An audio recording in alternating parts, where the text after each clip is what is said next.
Hello everyone! Share ko sa inyo guys ang aming mga kaganapan ng year 2025 before mag Christmas and New Year. So ayan, nandito ako sa store para bumili ng gift para sa teacher. So ayan, nag-decide kami guys na pumunta ng Wonderland ng araw na ito.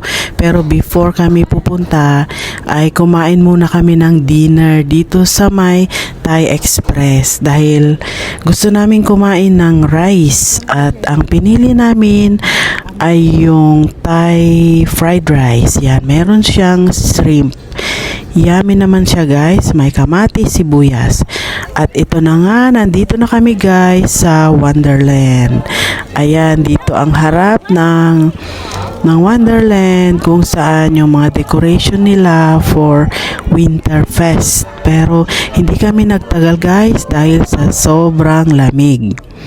Another day ay hindi maganda ang pakiramdam ni Dylan, pero syempre dahil Christmas, maraming mga pailaw, decoration sa labas. So, lumabas kami para ipakita sa kanya yung mga pailaw, mga pa-Christmas sa labas. Hoping na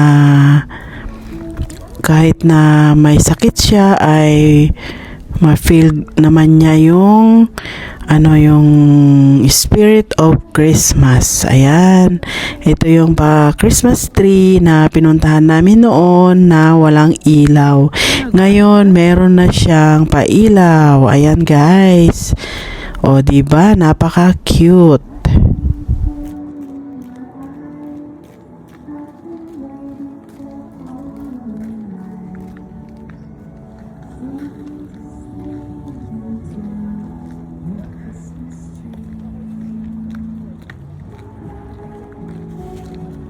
Careful, Dila.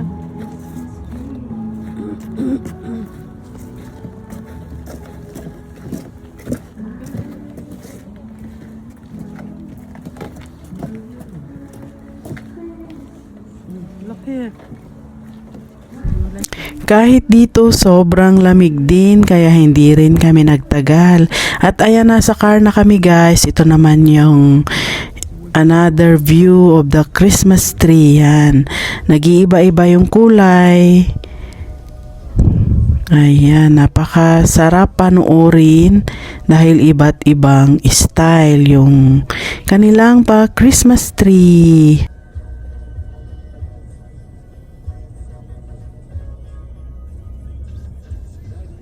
Another day na guys, naisipan kong gumawa ng palitaw para meron tayong merienda sa bahay.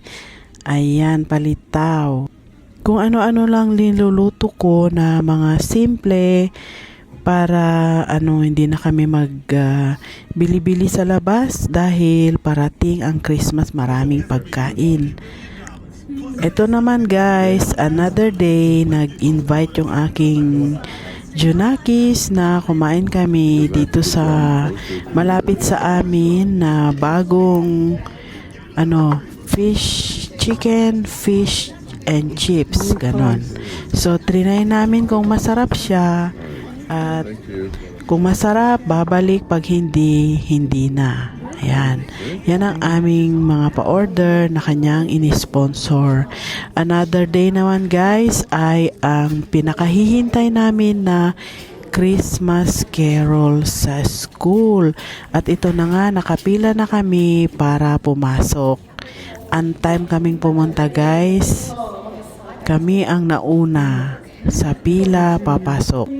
Ito ang message ng kanilang principal. So happy to have you join us as we celebrate the joy, hope, and spirit of Christmas. Our wonderful primary students have worked so hard to prepare a warm and festive performance for you. We hope this afternoon's concert fills your hearts with peace and Christmas cheer. Ito naman ang kanilang vice principal. We're going to start with a prayer. You could sign yourselves in the name of the Father, and of the Son, and of the Holy Spirit. Loving God, we thank you for gathering us together today to celebrate the joy of Christmas. Bless our students as they share their gifts of music, song, and and laughter. Fill our hearts with peace, hope, and the light of Jesus, whose birth we will rejoice in during this season. May this afternoon remind us of your love and draw us closer to one another. In the name of the Father, the Son, and the Holy Spirit. Amen. At ito na guys, ang aming pinakahihintay, yung mapanood namin ng aming grandson na kumakanta sa stage. Napakasarap ng pakiramdam.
Pagkatapos ng Christmas concert ay kumain kami ng Vietnamese food dahil masama rin ang pakiramdam namin at gusto namin ng soup. At ito naman guys, the next day ay naisipan kong gumawa ng siomai. Ayan, ini-steam ko na guys para matikman ko kung anong lasa ng mga ginawa ko, and then i-freeze ko yung iba for Christmas celebration. At ayan guys, naluto na. So ito na ang aming dinner for today. First time kong gumawa ng siomai guys, at nasiyahan naman ako dahil okay naman ang kanyang lasa. So linagyan ko yan ng shrimp, carrots, green onions at iba pa. Ayan. Tapos malalaki pa siya guys. Ang sarap kainin with lemon, yung toyo mansi, lemon at saka yung crispy na chili. At ayan, the next day guys, merong pa-sorpresa ang aking Junakis. Rinigaluhan siya ng kanyang work ng isang box ng baklava. Ayan. Second time ko nang makatikim nito guys, pero ito masarap siya dahil hindi siya gaanong matamis.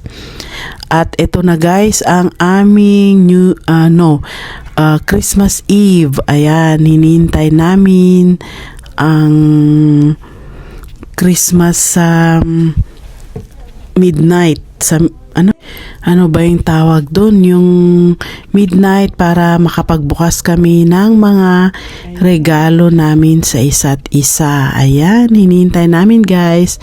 At ayan, pinapakita ko sa inyo yung aking mga pa-Christmas decor. Ayan, iba talaga ang saya pag Christmas, no? Dahil nagde-decorate talaga tayo ng mga pang-Christmas. Kaya ang saya. Ayan, pinangalanan namin na Elvis, yung aming elf. Ayan ang aking Christmas tree. Ayan. Dinagdagan ko siya ng mga red na pakulay dahil too white noon. Kaya ayan, bigla namang sumaya. At ito na ang aming mga pagkain. Yan, simple lang ang aming pagkain guys. Nag-order lang kami ng Jollibee. At ayan, yung Christmas tree na yan, dati wala siyang bows. Ayan, linagyan ko. Gumanda naman siya. Ayan ang ating mga pa-Christmas. Mga arte-arte. Yan. Yan, Steve says hi to everyone. At dito, nanonood kami ng TV dahil inihintay naming mag 12:00. Kaya everyone is busy para hindi antukin.